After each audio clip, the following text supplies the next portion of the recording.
Bismillahirrahmanirrahim. Assalamualaikum warahmatullahi wabarakatuh.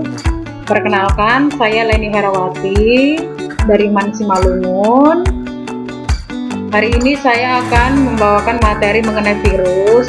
Namun sebelum kita masuk ke dalam materi lebih jauh, ada baiknya kita berdoa menurut agama dan kepercayaan kita masing-masing. Doa dimulai.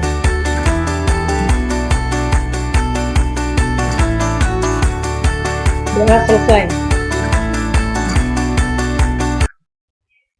Nah, adapun kompetensi dasar di sini, yang pertama, menganalisis struktur, replikasi, dan peran virus dalam kehidupan. Dan tujuan pembelajaran itu sendiri ada dua. Yang pertama, siswa dapat mengidentifikasi ciri-ciri virus. Dan yang kedua, siswa dapat menjelaskan perbedaan daur litik dan lisogenik perkembangan virus itu sendiri. Selanjutnya, adapun indikator. Yang pertama, mengidentifikasi ciri-ciri virus. Dan yang kedua, menjelaskan perbedaan virus, daur litik, dan lisogenik perkembangan virus.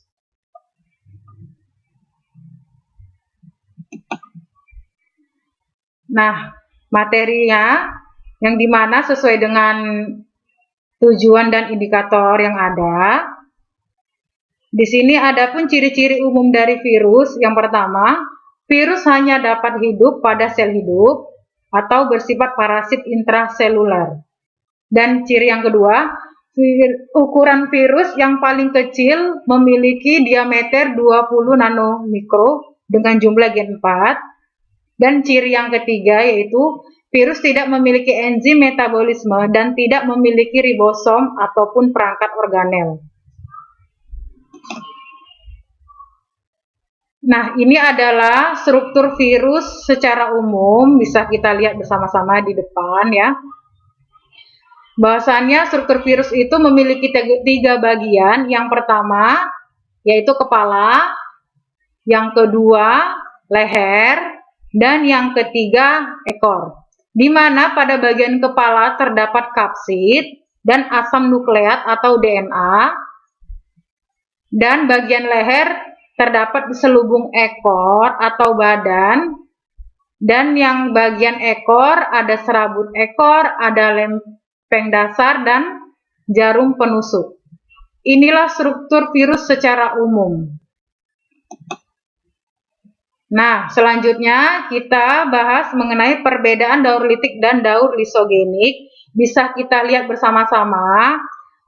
Bahasanya di siklus litik ini, DNA faga, ya, DNA faganya itu terlihat menempel pada sel inang dan menginjeksikan si DNA itu.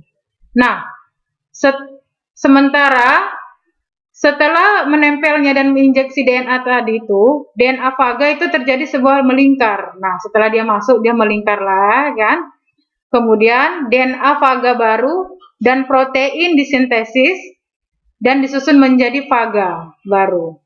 Nah, lalulah sel lisis dan melepaskan faga yang baru itu tadi. Sementara kalau dia daur lisogenik, di mana DNA faga berintegrasi ke dalam kromosom bakteri menjadi profaga. Lalu bakteri tadi bereplikasi secara normal, menyalin profaga dan mewariskan pada sel anaknya. Nah, di sini banyak pembelahan sel menghasilkan koloni bakteri yang terinfeksi profaga, sehingga kadang-kadang profaga keluar dan kromosom bakteri menginisiasi siklus litik itu sendiri. Nah, itulah perbedaan dari daur litik dan daur lisogenik.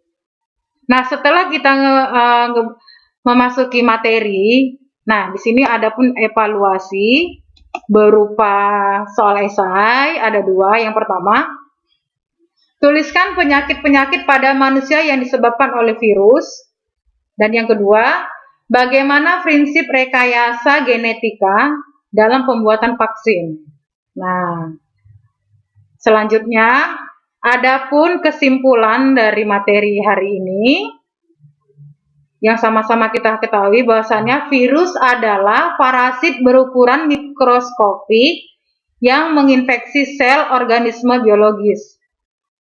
Dan virus hanya dapat bereproduksi di dalam material hidup dengan menginvasi dan memanfaatkan sel makhluk hidup. Karena virus tidak memiliki perlengkapan selular untuk bereproduksi sendiri.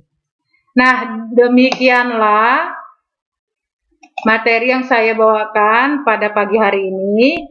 Semoga bisa bermanfaat untuk kalangan Bapak Ibu yang sebagai seorang pendidik dengan video pembelajaran yang singkat ini. Semoga bisa jadi amal jariah untuk kita semua. Terima kasih. Assalamualaikum warahmatullahi wabarakatuh.